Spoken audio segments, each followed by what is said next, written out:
ကျေးဇူးရှင်ဝေဘူးဆရာတော်ဘုရားနဲ့ဆရာကြီးကဟိုလွန်ခဲ့တဲ့1940ခုဇူလိုင်လကတွေ့တယ်ဆိုတာကတဦးတယောက်ကလူပုဂ္ဂိုလ်ကနေပြီးတော့ပြင်းလို့မှုပေါ့ဟမ်သွားပြီးဆန်းဆန်းကြဲကြဲသွားတွေ့ပုံကလည်းဆရာကြီးကမိရထားဌာနမှာတို့အားလုံးဒီမိရထားဘုရားယုံမှန်အကုန်လုံးလိုက်ပြီးတွေ့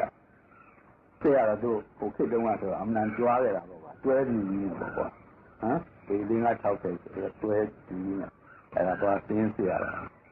ကြောက်တယ်သွားဖို့စိတ်မကူးပဲနဲ့ဒီစစ်မဲ့မြစ်သားဗုဒ္ဓယုံကလူသောပုဂ္ဂိုလ်ကသိင်းဝင်ဖြစ်သွားတာနဲ့ကြောက်တယ်ရောက်ကြောက်တယ်မှာစေတာလျောင်းတောင်တက်ပြီးဖျားဖူးရင်ပဲဟိုတစ်ဖက်ကညို့လေးကြည့်ဆရာကြီးစိတ်ကအမှန်သွားခြင်းလေးဖြစ်လာတာနဲ့ယုံဝင်လက်ထောက်ယုံဝင်ခေါ်ပြီးအဲ့ဒီဝေဘူးဆရာတော်ရဲ့နေရာရောက်တော့ဝေဘူးဆရာတော်ဆိုတာကအမှန်သိပြီးတယ်လူနဲ့အတွေ့မခံဒီတော့သွားပြီးမင်းများတဲ့ခါကျလူတွေ့မခံဘူးတရားအားထုတ်တယ်ည9နာရီတရားဟောတဲ့အချိန်မှာတွေ့တယ်ဆရာကြီးတို့ကညလည်းမသွားနိုင်ဒါနဲ့မေးတယ်အဲ့ဒီကသီလရင်ကြီးမေးတော့ဆရာတော်နေတဲ့ကြောင်းလေးပဲကြပါဆရာတော်အာယုံပြုပြီးကြော့သွားရင်တော်ပါပြီဒီလိုပြောတာဆရာတော်နေတဲ့ကြောင်းကြီးကြောင်းလေးကကျဲလေးပဲပေါ့15ပြီပတ်တယ်လားဝါဆရာကားဒါနဲ့တို့လက်ထောက်ယုံပိုင်းနဲ့ပေါ့ကွာအဲကြောင်းခဏချက်ကထိုင်ပြီးတော့ဆရာတော်ဆရာတော့တပည့်တော်များရန်ကုန်ကအာဂန္တုဧည့်သည်များပါဆရာတော်ပါစကားဖွင့်အဲ့ဒါနဲ့ဝေပြီးဆရာတော်နဲ့ဆရာကြီးပထမတွေ့တာနဲ့ဆရာကြီးကတခါလက်အုပ်ချီပြီးအနိစ္စပေါ့ဟမ်အနိစ္စအာယုံပြုပြီးဆိုတော့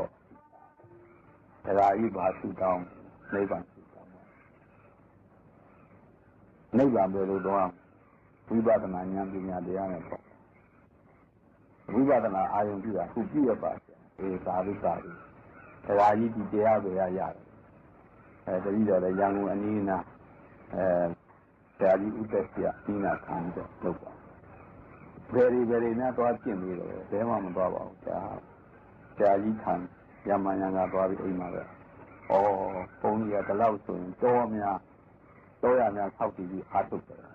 ဆရာတော်ဘုရားတခါပဲသိတာနဲ့စကားပြောလိုက်တာညနေပိုင်း6နာရီခွဲတော့ကညတော်မိုးထုတ်ပြီးတာဆရာတော်ဘုရား